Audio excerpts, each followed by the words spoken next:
महाराष्ट्र में 9 सीटों पर होने वाले विधान परिषद चुनाव को लेकर सरगर्मी तेज हो गई है। वहीं गठबंधन सरकार में अब सब कुछ ठीक नहीं है।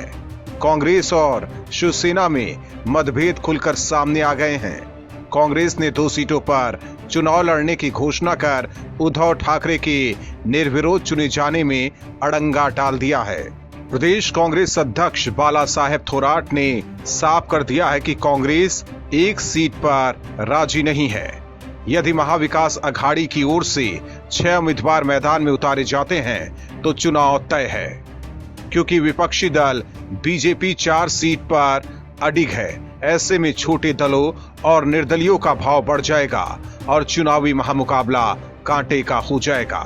महाराष्ट्र में कोरोना के बीच विशेष परिस्थिति में राज्यपाल भगत सिंह कोश्यारी के निवेदन पर चुनाव आयोग ने खाली 9 सीटों पर 24 अप्रैल को चुनाव की तिथि घोषित की है। 21 मई को मतदान और 26 मई से पूर्व नतीजे घोषित कर दिए जाएंगे। 11 मई तक नामांकन दाखिल होंगे। हालांकि इससे पहले भी कई मामलों पर एनसीपी और कांग्रेस ने उद्धव ठाकरे के फैसलों पर नाराजगी जताई है। बीते दिनों महाराष्ट्र में कोरोना महामारी को लेकर भी गठबंधन सरकार में शामिल और एनसीपी कोटे से मंत्री छगन भुजबल ने अपनी सरकार पर सवाल उठा दिए थे और उसके बाद अब एमएलसी चुनाव में कांग्रेस अड़ंगा डाल रही है। 3 भारतीय फोटोग्राफर्स मुख्तार खान, यासीन टार और चन्नी आनंद को इस बार पुलित्जर पुरस्कारों से नवाजा गया है, लेकिन इस पुरस्कार पर अब सवाल उठने लगे हैं। पुरस्कार की घोषणा होते ही इस पर सियासत शुरू हो गई है। कांग्रेस के पूर्व अध्यक्ष राहुल गांधी सहित तमाम विरोधी नेता इन पत्रकारों को बधाई देने लगे, लेकिन इन सभी को एनसीईआरटी के पूर्व निदेशक प्रोफेसर जगन मोहन सिंह राजपूत ने खूब सुनाया है। लगे हाथ। उन्होंने साफ कहा है कि अगर इन पत्रकारों में देश के प्रति भावना है तो ऐसे पुरस्कार स्वीकार नहीं करना चाहिए। उन्होंने कहा कि मेरा मानना है कि अगर ये तीनों पुरस्कार स्वीकार करते हैं तो ये उन लोगों से पुरस्कार लेंगे जो देश की एकता पर आक्रमण कर रहे हैं, जो देश की अखंडता को मानते ही नहीं। जो संस्था ये पुरस्कार दे रही है वो कश्मीर को भारत द्वारा कब्जा किया क्षेत्र बता रही है। उसे भारत के किसी भी हिस्से के बारे में इस तरह की बात कहने का कोई हक नहीं है। भारत के प्रत्येक नागरिक का ये दायित्व है कि वो इस तथ्य को स्वीकार नहीं करे, चाहे जिसको पुरस्कार मिले या नहीं मिले। इसके अलावा जगन मोहन सिंह राजपूत ने राहुल गांधी पर निशाना साधा। उन्होंने कहा कि पुरस्कारों की घोषणा के बाद कांग्रेस सांसद राहुल गांधी ने ट्वीट करके फोटोग्राफर्स को बधाई दी है, लेकिन यही राहुल गांधी उस वक्त कहां थे जब मुझे यूनेस्को ने प्रतिष्ठित जॉन एमोस कॉमोनियस पुरस्कार से सम्मानित करने की घोषणा की थी। ये पुरस्कार विद्वानों की एक जूरी द्वारा दिए जाते हैं। पिछले कई दिनों से गृह मंत्री अमित शाह के स्वास्थ्य को लेकर सोशल मीडिया पर तरह तरह के अफवाह फैलाए जा रहे थे। कुछ लोगों का कहना था कि गृह मंत्री गंभीर रूप से बीमार हो गए हैं, तो कुछ लोग उनकी मृत्यु तक की अफवाह फैला रहे थे। इन सब खबरों के बाद बीजेपी के तमाम कार्यकर्ता और पार्टी के शुभचिंतक आहत हो गए थे। जब ये बात गृह मंत्री के कानों तक पहुंची तो उन्होंने खुद ही इन अफवाहों का जवाब दिया है। केंद्रीय गृह मंत्री अमित शाह ने सोशल मीडिया में अपने खराब स्वास्थ्य को लेकर जारी अटकलबाजियों पर विराम लगाते हुए कहा कि वो पूर्ण स्वस्थ हैं। उन्होंने कहा कि मुझे कोई बीमारी नहीं है, मैं सुबह से लेकर देर रात तक अपने काम में व्यस्त रहता हूं। उन्होंने ये भी कहा कि मेरी मौत की दुआ मांगने वाले लोगों का भी धन्यवाद है। अमित शाह ने कहा कि पिछले कई दिनों से कुछ मित्रों ने सोशल मीडिया के माध्यम से मेरे स्वास्थ्य के बारे में कई मनगढ़ंत अफवाहें फैलाई हैं। यहाँ तक कि कई लोगों ने मेरी मृत्यु के लिए भी ट्वीट कर दुआ मांगी है। देश इस समय कोरोना जैसी वैश्विक महामारी से लड़ रहा है और देश के गृह मंत्री के नाते देर रात तक अपने कार्यों में व्यस्त रहने के कारण मैंने इन सब पर ध्यान नहीं दिया। उन्होंने कहा कि जब ये मेरे संज्ञान में आया तो मैंने सोचा कि ये सभी लोग अपने काल्पनिक सोच का आनंद लेते रहे, इसलिए मैंने कोई स्पष्टता नहीं की। लेकिन मेरे पार्टी के लाखों कार्यकर्ताओं और मेरे शुभचिंतकों ने पिछले 2 दिनों से काफी चिंता व्यक्त की। उनकी चिंता को मैं नजरअंदाज नहीं कर सकता, इसलिए मैं स्पष्ट करना चाहता हूं कि मैं पूर्ण रूप से स्वस्थ हूं और मुझे कोई बीमारी नहीं है। हालांकि गृह मंत्री के स्वास्थ्य से जुड़ी अफवाह फैलाने वालों पर पुलिस ने भी शिकंजा कसना शुरू कर दिया है और मामले में कई लोगों की गिरफ्तारी भी हुई है। वहीं पुलिस सोशल मीडिया को भी खंगालने में जुटी है। देश भर में कोरोना के मामले सबसे ज्यादा महाराष्ट्र में है। उद्धव सरकार कोरोना को रोकने में नाकाम साबित हुई है। कोरोना के बढ़ते मामलों पर अब उद्धव ठाकरे सवालों के घेरे में है। कांग्रेस सहित एनसीपी भी अपनी ही सरकार पर सवाल उठा रहे हैं। पहले प्रवासी मजदूरों के मामलों पर एनसीपी नेता छगन भुजबल ने अपनी ही सरकार पर निशाना साधा है। वहीं कांग्रेस भी कोरोना को लेकर उद्धव ठाकरे को बार बार घेर रही है। हालात बिगड़ता देख अब उद्धव ठाकरे एक बार फिर केंद्र की शरण में पहुंचे हैं। राज्य में कोरोना को रोकने के लिए उद्धव ठाकरे केंद्र से सहयोग की मांग कर रहे हैं। सीएम उद्धव ठाकरे राज्य की गंभीर स्थिति को देखते हुए प्रदेश में केंद्रीय बलों की तैनाती पर विचार कर रहे हैं।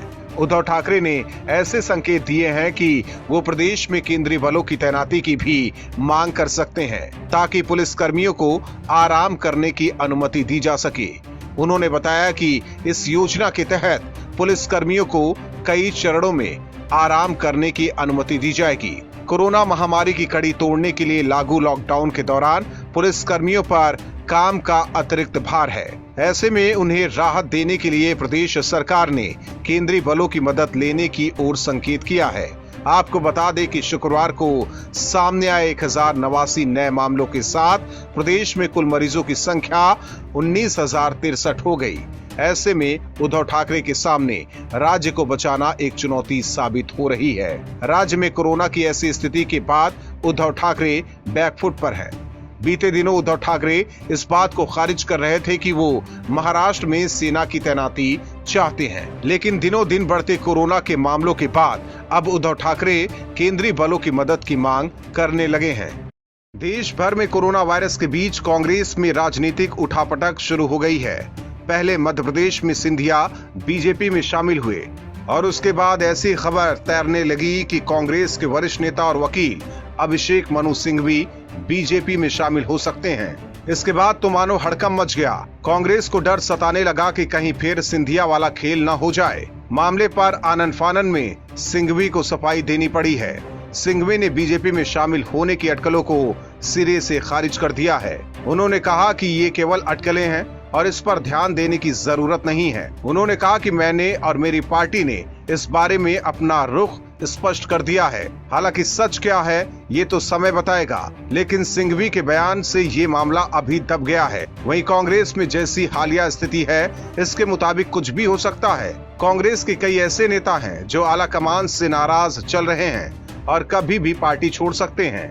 राजस्थान में भी सीएम अशोक गहलोत और डिप्टी सीएम सचिन पायलट के बीच रिश्ते कुछ ऐसे हैं मानो कभी भी पायलट अलग हो सकते हैं। उधर लोकसभा में नेता विपक्ष और वरिष्ठ कांग्रेस नेता अधीर रंजन चौधरी भी मोदी की तारीफ बार बार करते नजर आ रहे हैं। जो अधीर रंजन चौधरी कभी आक्रामक दिखाई देते थे, अब दूसरे दलों को केंद्र सरकार के साथ मिलकर काम करने की नसीहत दे रहे हैं। सोनिया एंड फैमिली कोरोना महामारी से निपटने के लिए मोदी सरकार को कोस रहे हैं, जबकि कांग्रेस के कुछ वरिष्ठ नेता समय समय पर मोदी की तारीफ कर देते हैं। मतलब साफ है कि कांग्रेस अपने वरिष्ठ नेताओं से परेशान है। सिंघवी को लेकर ऐसी खबरों के बाद कांग्रेस कुछ सतर्क जरूर होगी। देश भर में कोरोना महामारी बढ़ता ही जा रहा है, लेकिन कांग्रेस लॉकडाउन खोलने की मांग उठा रही है। कांग्रेस के पूर्व अध्यक्ष राहुल गांधी ने वीडियो कॉन्फ्रेंसिंग के जरिए ये मांग उठाई है कि सरकार को लॉकडाउन खोलने पर विचार करना चाहिए। राहुल गांधी ने कहा कि हमें लॉकडाउन खोलने की स्ट्रेटजी बनानी चाहिए। लॉकडाउन कोई ऑन ऑफ स्विच नहीं बल्कि एक ट्रांजिशन है। इसके लिए केंद्र, राज्य और जनता का एक दूसरे को सहयोग करना जरूरी है। कोरोना के खिलाफ लड़ाई को डिसेंट्रलाइज करने की जरूरत है। उन्होंने कहा कि अगर सारे फैसले प्रधानमंत्री कार्यालय से ही होते रहे तो संकट खड़ा हो जाएगा। राहुल ने कहा कि सरकार लॉकडाउन खोलना चाहती है तो लोगों के दिमाग से बीमारी का डर दूर कर कॉन्फिडेंस में उसे बदलना होगा। कांग्रेस की न्याय योजना के आइडिया पर सरकार को देश के 50% परिवारों के खातों में सीधे पैसे ट्रांसफर करने चाहिए। हमें रोजगार देने वालों का भी ध्यान रखना पड़ेगा। उनके लिए ऐसा माहौल बनाना होगा जिससे नौकरियां बच सके और लोगों को वेतन मिल सके। उन्हें आर्थिक मदद दी जानी चाहिए। देश की अर्थव्यवस्था को जल्द से जल्द शुरू करने की जरूरत है। हम जितनी देर करेंगे उतना ही ज्यादा नुकसान होगा। हालांकि इससे पहले कांग्रेस की अंतरिम अध्यक्ष सोनिया गांधी ने भी केंद्र सरकार की स्ट्रेटजी पर सवाल उठाए थे। उन्होंने सवाल किया था कि सरकार किस आधार पर तय कर रही है कि लॉकडाउन कितने दिन रहना चाहिए। सोनिया ने पूछा कि 17 मई को लॉकडाउन का तीसरा फेज खत्म होने के बाद क्या होगा। कोरोना वायरस के बीच प्रवासी मजदूरों के घर वापसी पर सियासत शुरू हो गई है। पश्चिम बंगाल में ममता दीदी प्रवासी मजदूरों की घर वापसी पर सहयोग नहीं कर रही हैं। बंगाल सरकार राज्य में प्रवासियों को ट्रेन तक नहीं पहुंचने दे रही है। पश्चिम बंगाल सरकार ट्रेनों को पश्चिम बंगाल पहुंचने की अनुमति नहीं दे रही है। ऐसे सभी आरोप बीजेपी ने ममता सरकार पर लगाया है।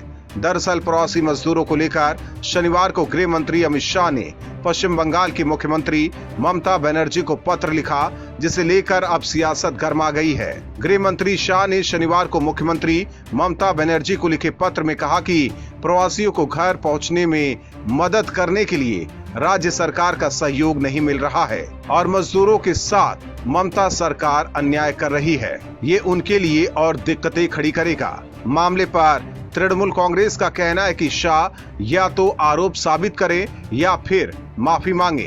पार्टी का कहना है कि गृह मंत्री को ऐसा ही पत्र कर्नाटक और गुजरात के मुख्यमंत्रियों को भी लिखना चाहिए।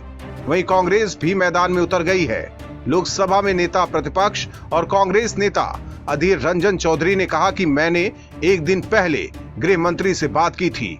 उन्होंने मुझे बताया था कि वो लगातार बंगाल सरकार से पूछ रहे हैं कि उन्हें प्रवासी मजदूरों को वापस लाने के लिए कितनी ट्रेनों की जरूरत है, लेकिन 2 दिन पहले तक सरकार ने लिस्ट नहीं भेजी थी।